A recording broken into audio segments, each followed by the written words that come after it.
So, hello guys, what's up? It's me again, si Mima Alicia nyo at nagbabalik ulit para sa ating panibagong video. So, anyway guys, pagpasensyahan nyo na kung medyo maingay ho ang ating background ngayon kasi nandito na po ako sa syudad. Kakalapag ko pa lamang ho galing probinsya dito sa syudad. So, dito ho ako magbabagong taon. And natural ho sa ating mga mamamayang Pilipino, sa ating mga Pinoy na nag-iingay. Lalo na papalapit na ho ang bagong taon para itaboy ang mga malas. By the way, sa pagtaboy ng mga malas, meron hong post itong si former Senator Leila de Lima na siyang patama dito kay former President Rodrigo Roa Duterte at gusto niya itong ihiling at ipagdasal ng sambayan ng Pilipino. Well, itong hiling ni former Senator Leila de Lima ay nakakabuti naman. Kasi guys, alam niya, personally, kasi itong post ni Leila de Lima, may laman din to. You know what guys, yung pain na ginawa ng isang tao sa atin, kahit gaano pa man yan kalalim, 'di ba? Sa lagay na lang mismo ni former Senator Leila de Lima, masakit. Pero kaya niyang magpatawad. Anytime, anywhere, kaya natin magpatawad guys, tayo. Kaya natin magpatawad. Kung yung Diyos nga nagpapatawad, tayo pa kaya. Pero yung sugat na idinulot, yung hapde, yung kirot, yung pagpapasakit ng isang tao sa atin, talagang mahirap kalimutan yun. Kaya nating magpatawad, pero yung sugat, yung sakit, hindi yun agad-agad nawawala. Kagaya ho ng nasa post ngayon, nababasahin ko sa inyo, ni former Senator Leila de Lima na siyang patama kay former President Rodrigo Roa Duterte. Yan ho ang nadarama kasi guys ni former Senator and Attorney Leila de Lima buhat ng pagpapakulong sa kanya ni former President Digong, 'di ba? Kinulong at tinanggalan siya guys ng freedom of expression. Pinahiya, winarak ang pagkatao. Kaya talaga nga namang kung may hihilingin ka ngayong Pasko, abay ganito ang kanyang gusto.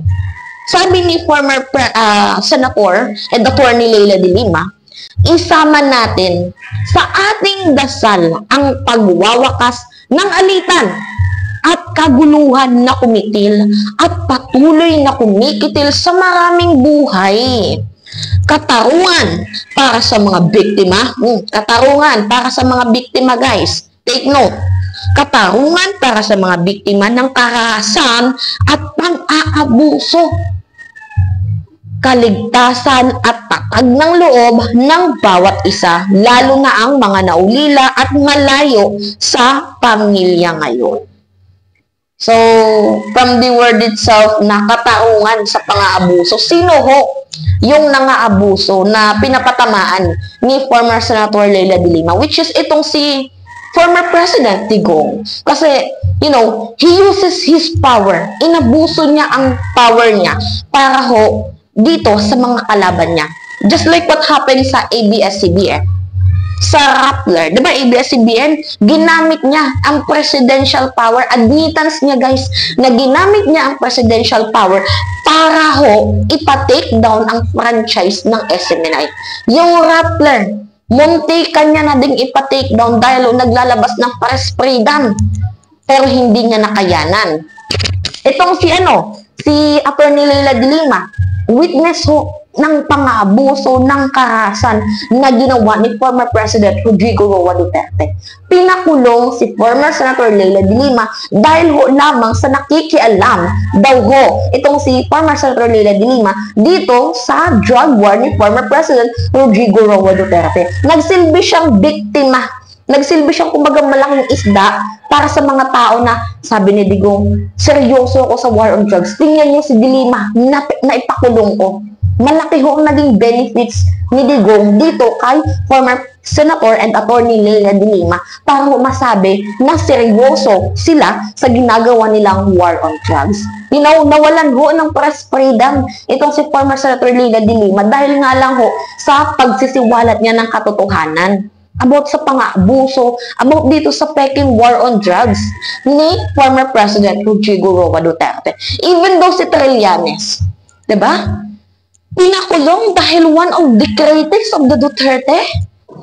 Kaya nga naman kitang-kita din yung galit ni former Senator Antonio Trillanes dito kay former President Rodrigo Roa Duterte sa kanyang ginawang pagtatakulong din sa kanya dahil sa kanyang paglalabas, pag-exercise ng freedom of expression.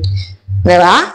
So, hiling ho ni former Senator Leila de Lima na wakasan ng alitan at kaguluhan na kumikitil at patuloy na kumikitil sa maraming buhay.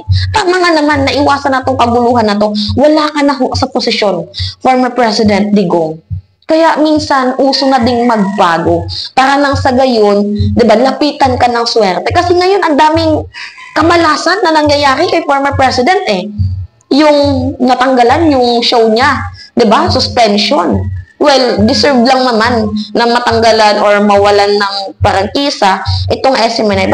But as of the moment, suspension pa lamang ho ng 14 days sa MTRCB at 30 days suspension all the operation sa National Telecommunication Commission. Well, deserve lang din naman kasi, doon sila nag-e-ere ng mga super toxic news, ginagamit nila ang SMNI para sa kanilang mga black propaganda, itong fake mainstream media na to. So, deserve lang naman din na ma-suspend itong SMNI because of the many violation. Hindi to pinasuspend dahil sa pinersonal ang galit. Sinuspend dito dahil sa dami ng violation. But anyway, di ba, nakikita nyo naman ang pattern. Ang dami hong nangyayaring eksenang ganap dito kay former President Rodrigo Roa Duterte. Una, yung SMNI. Pangalawa dito is papasok na ho ang ICC sa bansang Pilipinas this coming year. Actually, nakapasok na, pero it's a secret lang muna. Para ho, hindi muna malaman kung ano ba yung mga papel or dokumento na hawak na mismo ng mga taga-ICC para ho dito sa malawakang investigasyon sa drug war killing ni former President Rodrigo Roa Duterte. You know what, guys? Diba sabi ko sa inyo, sunod-sunod na ang nagiging karma ni Digong. At lalo na yung mga taong gusto sila noon ay umaayaw na sa kanila. Pabantot ng pabantot ang kanilang pangalan. Kaya nga sabi ko, bagong taon, sana New Year's resolution na din ni former President Rodrigo Roa Duterte ang magbago na kahit papaano. Isaalang-alang na din ang ibang tao at hindi yung puro sarili.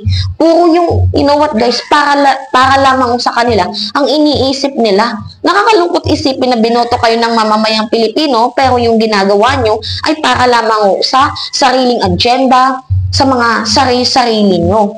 So, nakakalungkot isipin yun. But anyway, sana itong hiling ni former Senator and Attorney Leila de Lima ay matupad na. Kasi para din naman to sa ikabubuti ng mamamayang Pilipino. At as well as sa atin, diba?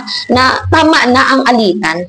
Kasi madami ho ang nadadamay sa kaguluhan na siyang kumikitil at patuloy na kumikitil sa maraming buhay.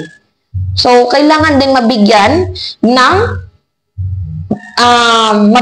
guys ng hustisya itong mga pamilyang nabiktima ng karahasan at pang-aabuso sa ilalim ho at sa kamay ni dating Pangulong Rodrigo Roa Duterte.